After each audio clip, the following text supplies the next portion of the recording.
It is with great hope and anticipation that we join together in prayer and community this evening. Tonight's service is inspired by the idea of creative expression as a reflection of God's own creative love. In his piece, A Creative Expression of Love, Father Michael Peterson says, "You are created in the dynamic image of God. To create is to express our lives as being made in the image of God, for God is a creative and creating God.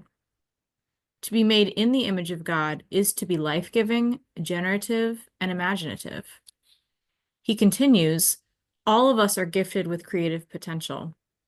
We're not merely consumers, we're creators. We create justice and peace. We create connection and dialogue among people. We create art, music, prose.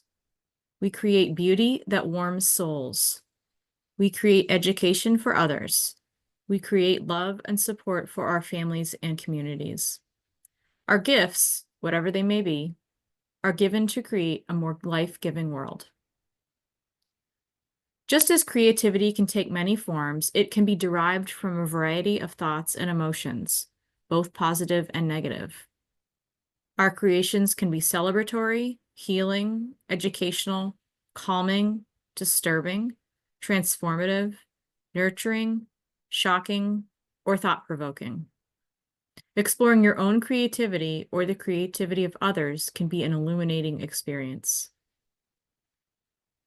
8 abuse survivors from the Awake community have shared their art with us for this evening's prayer. During this service, we will be displaying both visual art and poetry, accompanied by a reflection about each piece by the artist. We've tried to create a trauma-sensitive service, but we recognize that some might still find themselves triggered during our prayer service this evening. We encourage you to take care of yourself however you need to feel safe and grounded. Members of the prayer team plan to remain on the Zoom call for a few minutes after the service if you would like to process anything with us after our prayer is finished.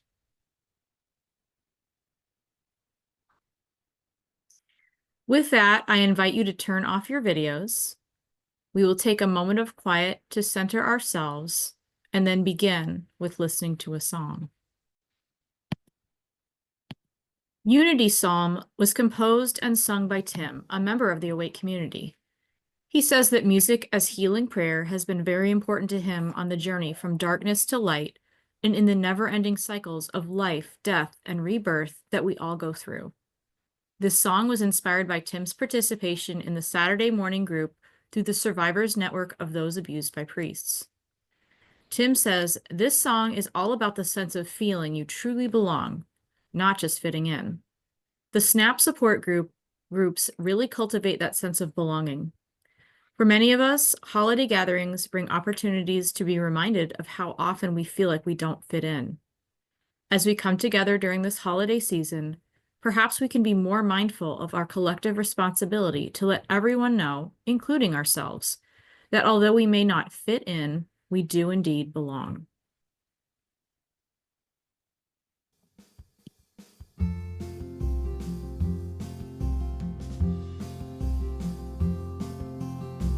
Darkness expands as grows my night. What once seemed clear fades from my sight. In full humility and vulnerability, I join you here to seek the light. Gathered here is where I belong. On my journey in story and song, with my hopes and my fears wrapped in joy, washed with tears, I know in the Spirit I am strong. The paths you walk run hot and cold, traveled by many, young and old. In the face of all unknown, know you are not alone.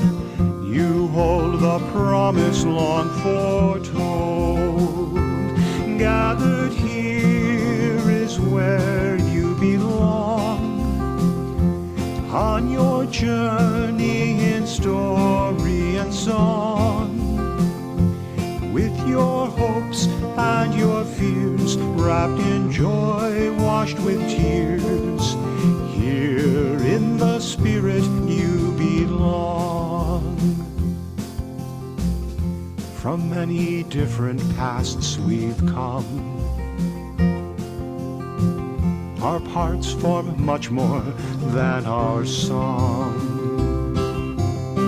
In this age of wild extremes, we're not afraid to dream our dreams. We're here to be what we'll become. Gathered here is where we belong.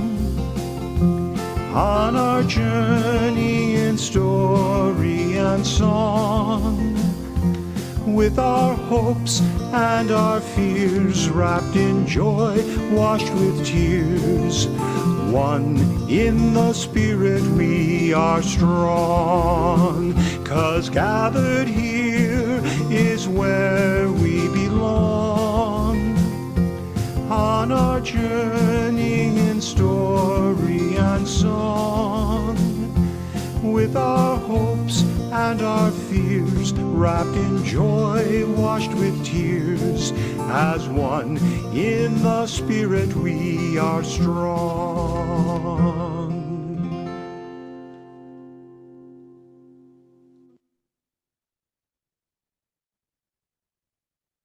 We recognize that tonight's art will affect each of us differently, and we encourage you to listen for the voice of God throughout the service. After encountering each piece, we will take a minute of silence and invite you to consider these two questions.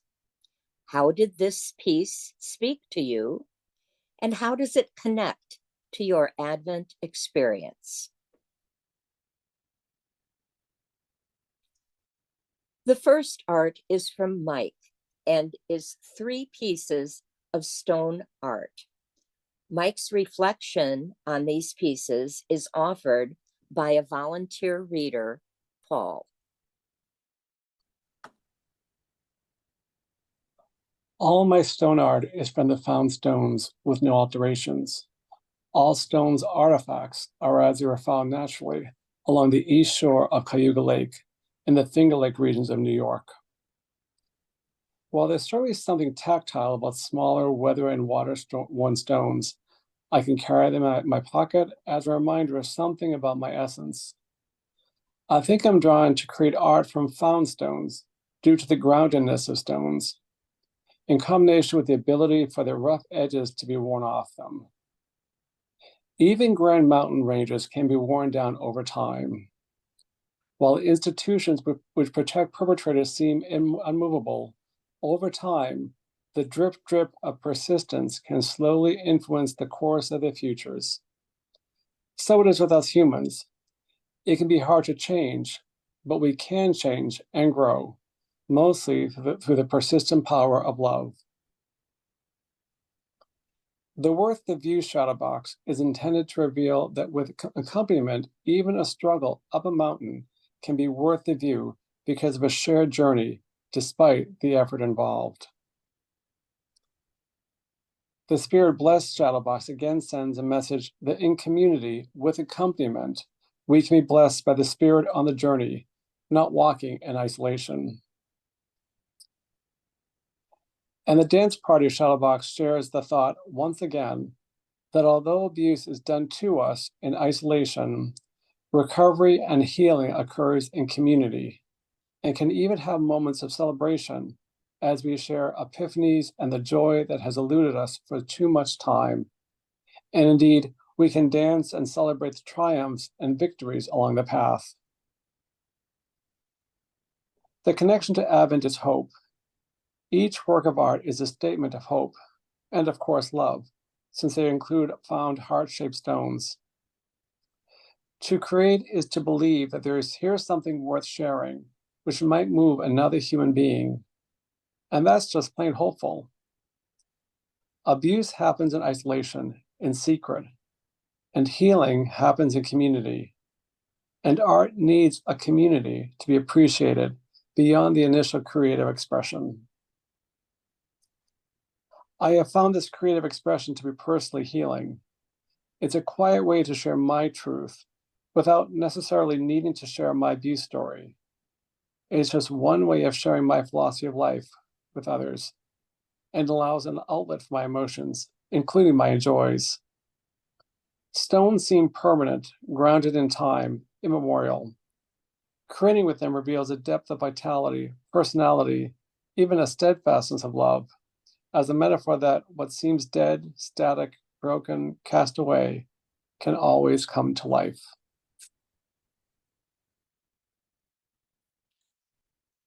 In silence, let us reflect. How did this piece speak to you? How does it connect to your Advent experience?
Next, we will hear an excerpt from Gone God, a poem written by Lisa and read by Natalie. Please note that this poem describes moments leading to sexual abuse and may be difficult or triggering to listen to. We ask that you please take care of yourself in whatever way you need to. And if you prefer not to hear this poem, feel free to mute your audio until we move to the next slide. An excerpt from Gone God. Wooden steps curve and swoop upward toward a heaven I will not see. I find creakless spots to cling to as I ascend to the organ's nest. I hold my breath as I unlock the door, hoping he will not follow close behind. Organ chords wail loud as fear crawls inside my throat. My breathing stumbles, and notes are forgotten. God, see me. Loud, steady shoe rhythms case toward me as the clicking of crisp heels crescendo. Fingers fail and falter as inner chaos cries.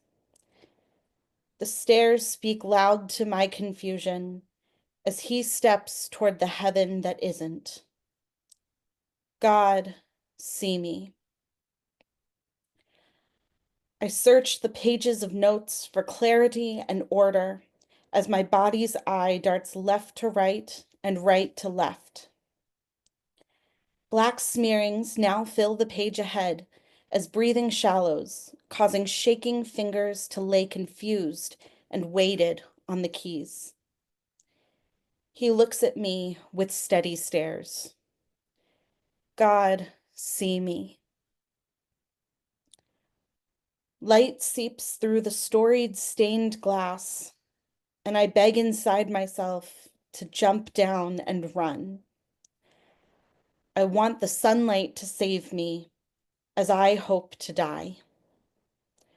God, see me. Please, God, look away.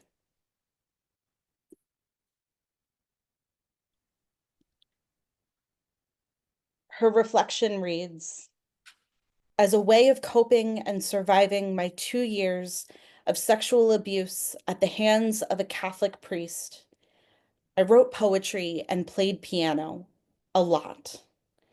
There was so much that I had no control over during that dark period of my life. The words that spilled out from my heart and head were very dark at times. It was a way to let the internal chaos out.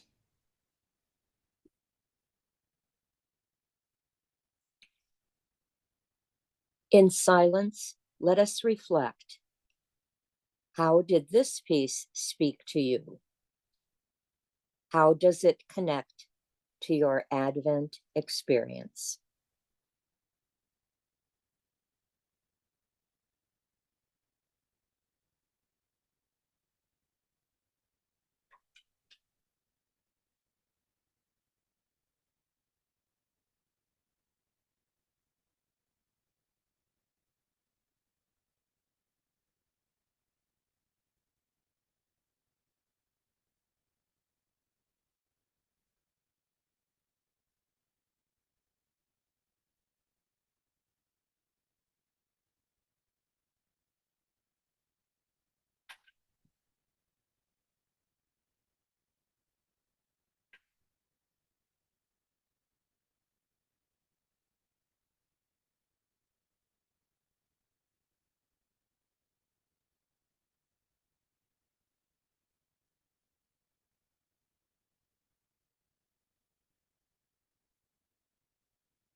We now have a piece of fabric art from Emmy. Emmy's reflection is read by Rebecca. This quilt was inspired by no more and no less than a worn-out t-shirt that I was fond of and didn't want to throw in the trash. My daughter had been born in 2017, and that year had been a season of strengthening and preparation for my family. This was a tangible reminder of that time, and one I didn't want to throw away. I looked in my motley collection of craft things and found that I had a lot of material left from sewing projects and thrift store finds. A muumuu in a pretty robin's egg pattern that had clearly been homemade and just as clearly been rarely or never used. A white sheet dotted with faded orange print flowers. A few scraps from an apron I had made. I realized that it was time to make a quilt. My favorite projects are always made with things that are normally thrown away. It almost feels like returning a lost dignity to the items. What once was useless or broken has a purpose again. Something beautiful can be brought from them. The piecing or cutting and sewing the fabric pieces together was the easy part. It only took a couple evenings of concentrated work and was the quickest, most visible part of the piece. I decided on the fabric I was using, fashioned a template out of a piece of paper, cut out squares and strips, and sewed them together. I found some batting, placed it between the quilt top and a bottom layer cut from an old sheet, and safety pinned it into place. Even balancing the work with frequent interruptions from my children, it came together fairly easily. The long process of quilting of intricately sewing lines and joining the 3 layers of the quilt together was one that took a lot of patience. The actual process wasn't difficult in and of itself. Passing a needle through fabric takes a little attention, but isn't challenging. The obstacle to be overcome wasn't a matter of skill. It was a matter of patience. Because I had chosen to hand quilt it, completing it was simply a matter of showing up to do it over and over and over again. It wouldn't be completed unless I chose to pick it up and work on it consistently for a very long time. It took me over 2 years before I finally finished it. The process, the waiting, the patience, and perseverance needed was very much akin to the waiting and working that comes with a life of faith. In this Advent time of waiting and watching, patient observance of a vigil, the act of simply being faithful is brought to the forefront. In one way, we're waiting for a known quantity, the number of days until the feast of Christmas. But we are also called to remember that we are waiting for Christ's second coming, the day when the work will finally be ended and we will be able to see the masterpiece that God and we with Him have been patiently stitching since the beginning of time. When people see this quilt and see that it's hand quilted, that it took patience and faithfulness to bring about, I hope they see a call towards valuing those qualities. They are difficult to find in a world and era that constantly tells us to get things done quickly and efficiently, and that slower processes and ways of doing things ought to be passed over for what gets things done now. Perhaps sometimes that's true. No one can do or prioritize everything. But some things do need to be done slowly and patiently, with the understanding that the payoff may be a very long time coming. Often, they're the most important things, and the things most worth doing. They're nearly always the things that result in the most beauty. Like nurturing a garden, sewing a quilt, or bearing and raising a child, a life of faith and trust involves much invisible, tedious work done consistently. It involves watchful waiting and simply showing up, even when the process seems never ending. Someday it will end, and all that we have worked for and loved will be brought to completion.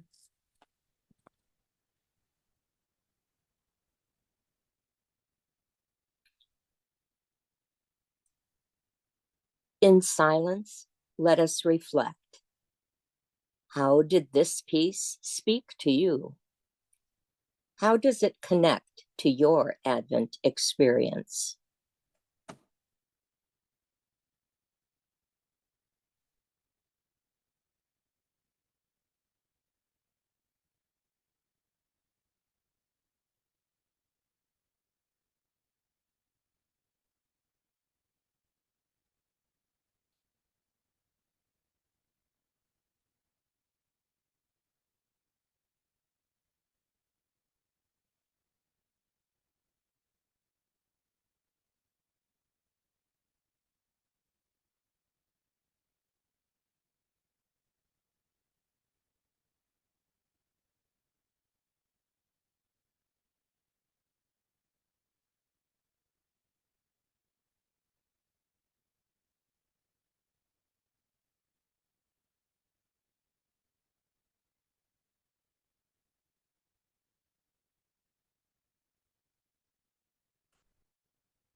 Next, we will hear poetry from Alexandra, read by Jane. The title of this piece is True Friendship is What Has Been Left Lacking. I have discovered what ought to be. I have discovered how to see the true friendship that waits for me. My hope is now in seeing clearly what could be, and I no longer mourn over the past, but rejoice in the freedom of the future me. My heart and mind remains forever scarred, but no longer dressed in the undressed shame of before. Innocence of soul is restored, and to Christ I walk toward. True acceptance of what once was has restored sight to the once blinded morals. My heart no longer ruminates in fear, but rests in the love of my beloved Lord. No longer am I staring down death at the door, for I have been revived and peace is in store. My soul's alive and my body thrives. The scars no longer penetrate like knives. My before and after delineation remains, stronger now with this fuel of righteous imagination, which explains the true friend's heart. And take confidence that a life grown long will have a wellspring of love and life to impart. No more need to escape the angel wailing can dissipate. The seeds of a true friendship have been found, seeds of love so profound, a love that wills the good of the other, a love tried by virtues lived and vices smothered, a love bud from the roots of God, blooming for all to receive without a single nod to possessiveness or perversion. For sins born of love for a friend are sins that worsen unless love seeks truth, not licentiousness.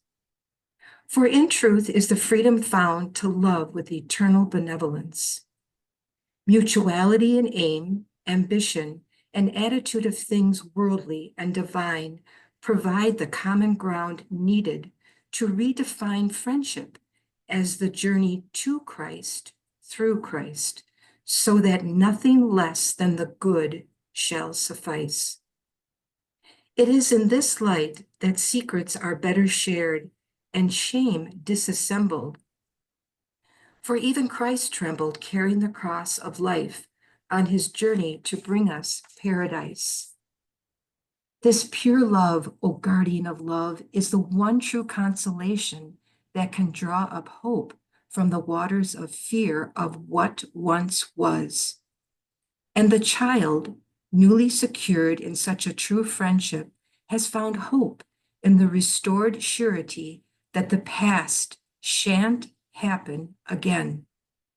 For what should be now is, and what was left lacking is the true friendship now reigning. The reflection on the writing of this piece. In the beginning of my healing journey, I wrote a poem about lamenting in the hope of what should be and what has been left lacking after the abuse. The poem here today is a response to that poem, written after taking a theology of friendship class and finding hope in the ideal of true friendship, which ultimately all points back to Christ, the guardian of love. The creation of this poem was months after the first, and at a time when I had finally accepted that the abuse was not my fault. It was in writing this poem that I found great hope in my newfound knowledge of true friendship, knowing my abuser was never a true friend, and finally able to start letting go of the shame and darkness that held me in low self-esteem for too long. While this poem was not distinctively written with Advent in mind, Christ is the light, and his coming into the world cast out darkness. Before acknowledging the abuse for what it was, I was living in the darkness of self-hatred, fear, sin, and trauma. In the light, what was done to me was revealed. My eyes were opened, and I began to heal. I was no longer damning myself to hell, but working on accepting God's merciful love and seen how deeply he desires to heal those wounds. My hope in sharing this poem is that others may find hope in Christ during their healing journey, and that the virtues of a true friendship laid out may provide a framework of security for others as it did for myself. In silence, let us reflect. How did this piece speak to you? How does it connect to your Advent experience?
We will now view an art piece by another woman named Lisa, who will be reading her own reflection.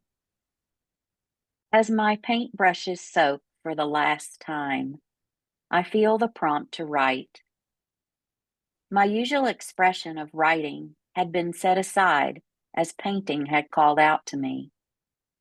I remembered the feeling of messy paint on my hands at the Awake retreat last summer, and how that messiness found an expression in our group project.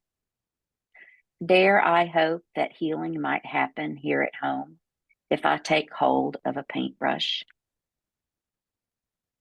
The initial directions of Lesson 1 call for an outline in black. Black, the color of the priestly clerics. I didn't even want to buy the color black when I started. Triggers appear so early in this little project that is supposed to be fun and healing. What do I do with this? Do I avoid the trigger or try to move my way through it? Do I leave the black paint in the tube and use another color instead? One thought my therapist has asked me to consider regarding triggers is that sometimes we give them too much attention. We prepare ourselves to experience them and plan for how to avoid them. And sometimes that's necessary because I'm just scared and that's all I can do. But I'm not so scared anymore. I'm more tired and frustrated. My therapist suggests changing the focus. If you tell a downhill skier not to hit a tree, what do they think about? Hitting the trees. The experienced skier knows how to focus on a clear path, not the trees. Could this mean that a safe path ahead for triggers would be to look for glimmers instead?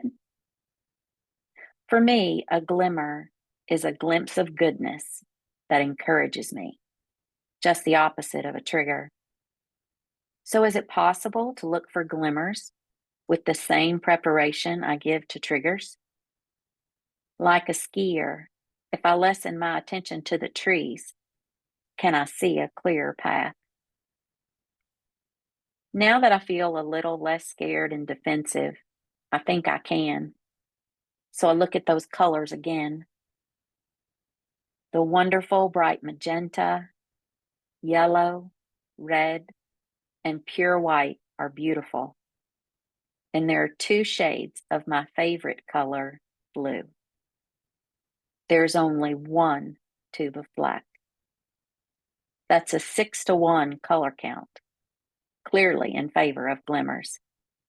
I'm encouraged to continue. Back and forth to the canvas with different ideas, I repeat several lessons more than once.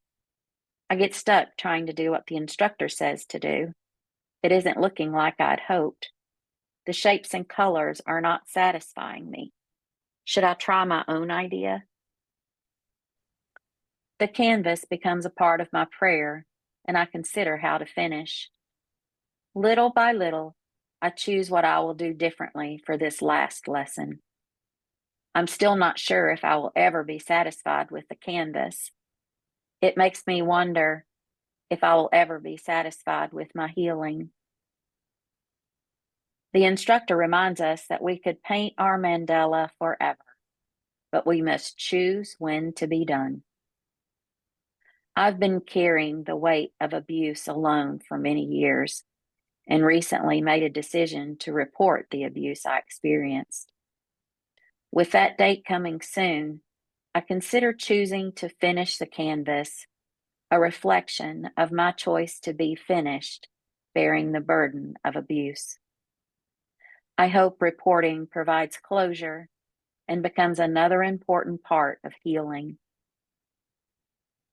As I place the last brushstrokes on the canvas, I realize that a part of me is actually looking forward to this meeting ahead. Though obviously nervous, I look forward to reporting the abuse experience from a place of restored dignity, unattached to whatever response I may receive. Sprinkling pure white across the canvas for one last highlight, it's like I'm blessing my creation. Joy stirs within me, and I smile. It sure does feel good to be happy again.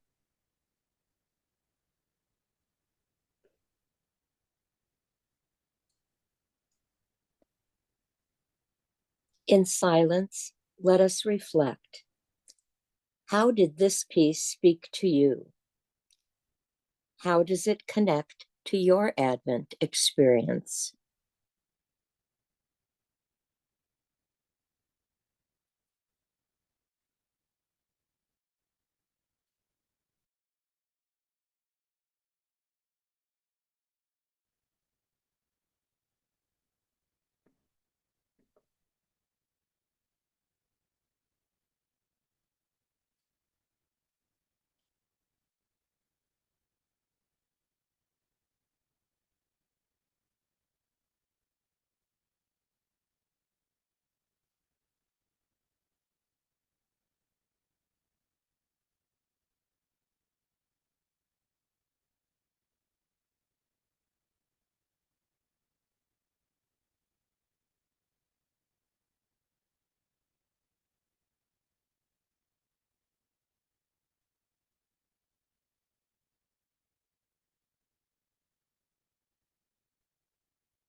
We continue with a poem written by Timothy, who is reading his own reflection.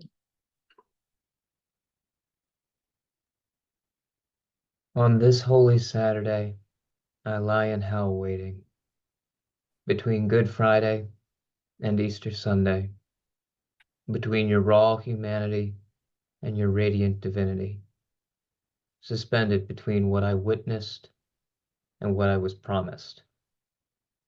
I know I killed you when I chose the world. I know I killed you with piety's void of reality. I know I reduced you to reverential tokens and devotional slogans. Your silence provokes me. Your sleep confounds me. Do you not care that I am drowning? If it's really you, call me onto the water. I will obey. I will not remove my eyes from you. Descend and come find me. I lie in hell waiting.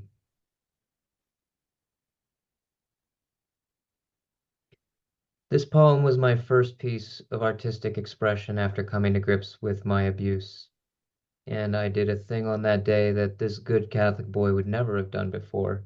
I skipped Mass, even though I had someone I was sponsoring into the church at the Easter Vigil. In that moment, I was more honest and raw in my prayer than I can ever recall, choosing to do the scary thing of trusting God with my anger. Trusting in Him has been my greatest trial, and I now see Him more often for the loving Father He is, who doesn't feel threatened by my anguish, but who wishes for me to express it. In this season of Advent, we wait with anticipation, even as the days grow darker and colder. Christmas arrives, not after these days have fully gone away, but in the midst of them, with Jesus ready to travel with us through our dark and cold season. May we remember this season of Advent that God doesn't just hear us, He answers us with His full self.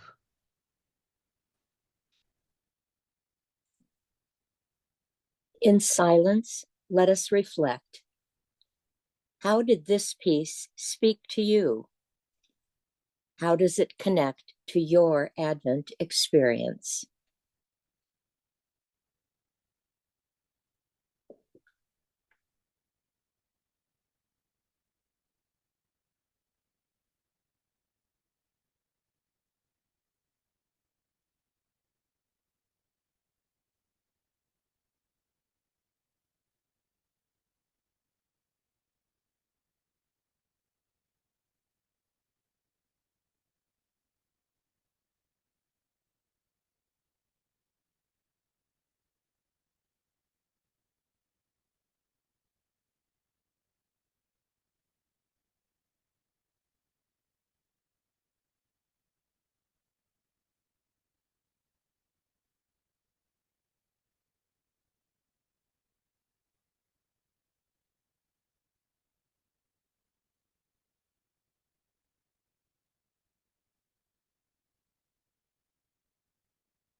Our final piece is a painting by Olivia, who is reading her own reflection.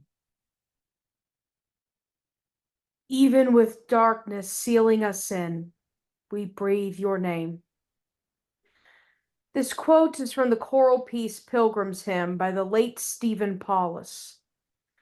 Since the first time I sang this with my college choir at 21 years old, these two lines have been a spiritual anchor for me in my deepest trials. My mother's death, starting life in a city where I basically knew no one, my traumas and many other struggles I've experienced. When I hear this song, I see a candle in a dark room, giving a small but visible light to the room. It may not seem like much, but the candle is burning as brightly as it can. On the candle is a design which is often used in Byzantine Christianity, both Catholic and Orthodox.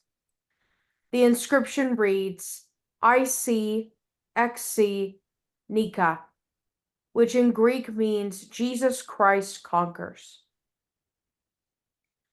The world of today often thinks of conquering as an act of violence, and with understandable reason, given the history of the word over many centuries. But the powers that Jesus came into the world to conquer are ready for such violence, and in fact, they prepare and hope for it.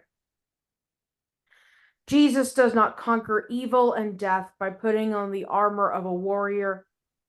In fact, he does what many would see as the opposite. Jesus was born into this world as a vulnerable, adorable baby, dependent on his mother and foster father, to protect him from the elements and from anyone who wanted to destroy his life. In Byzantine Catholicism, there is a tradition of praying a service called the Emmanuel Malevolent, a prayer service we pray during the Philip's fast, our time of preparation for Christmas. As I was reading through the text of this service recently, I came across this passage. Jesus, eternal life, wrapped as a servant in swaddling clothes, that as God you might sunder the chains of death. Come and save those who hope in you. The chains of death and darkness have not and will not overcome the light of love that Christ came to bring. While many here have had vulnerability weaponized against us, Christ shows us that vulnerability and gentleness, love and care are what God calls us to live and embody. May we be led to a place where we are safe to be our most vulnerable and gentle selves, free to love and care for ourselves and others in the way God calls us to in Christmas joy.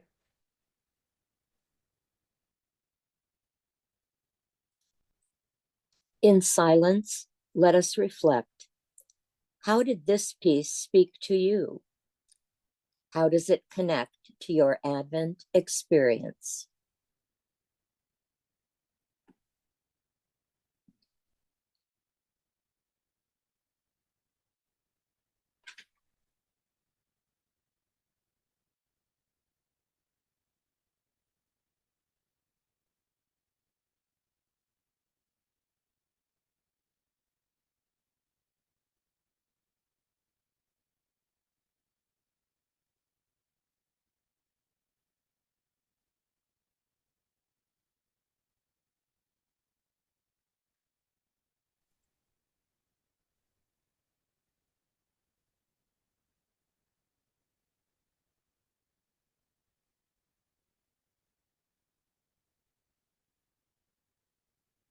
As our Advent service comes to a close, we would like to extend special gratitude to all of the survivors who graciously shared their creations and reflections to enrich our Advent experience.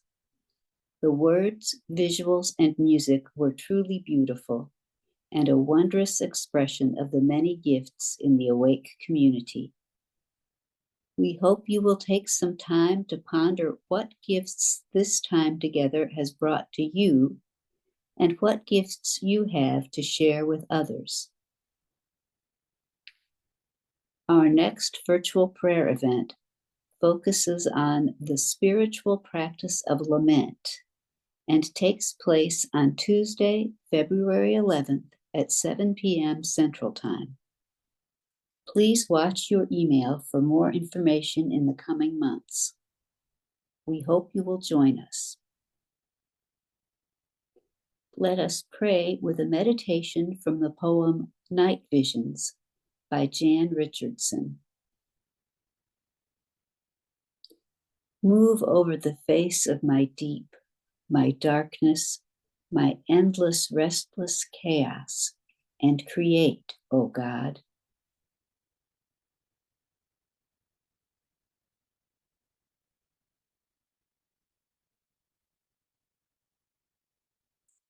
Move over the face of my deep, my darkness, my endless, restless chaos, and create, O God.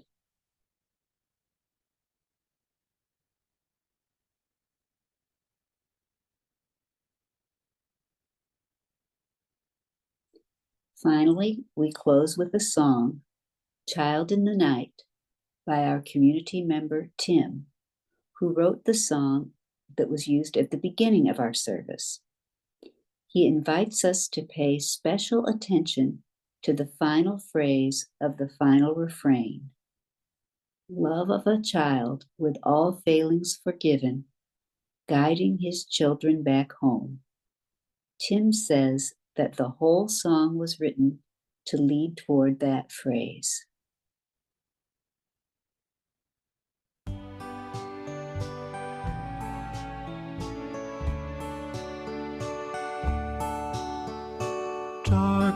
darkness descends in the coldness of winter. Dusk chases light from the dawn. Voices on high break the grasp of the silence. Angels proclaim him in song. It's the glory of earth, it's the song of creation, it's the promise of night turned to day. It's the splendor of life in the face of a child lying peacefully warmed by the hay. Child in the night gives us reasons for living. The path to salvation is shown. Peace on the earth is the promise that's given, guiding his people back home. See the star in the sky, light the way in our darkness. See the mountains and valleys laid low. Hear the song in the wind, carried forth by the promise. Hear the words that tell which way to go. Hope for our hearts is the gift that is given. Peace is the path that is shown. Love of a child with all failings forgiven, guiding his children back home, guiding his children back home.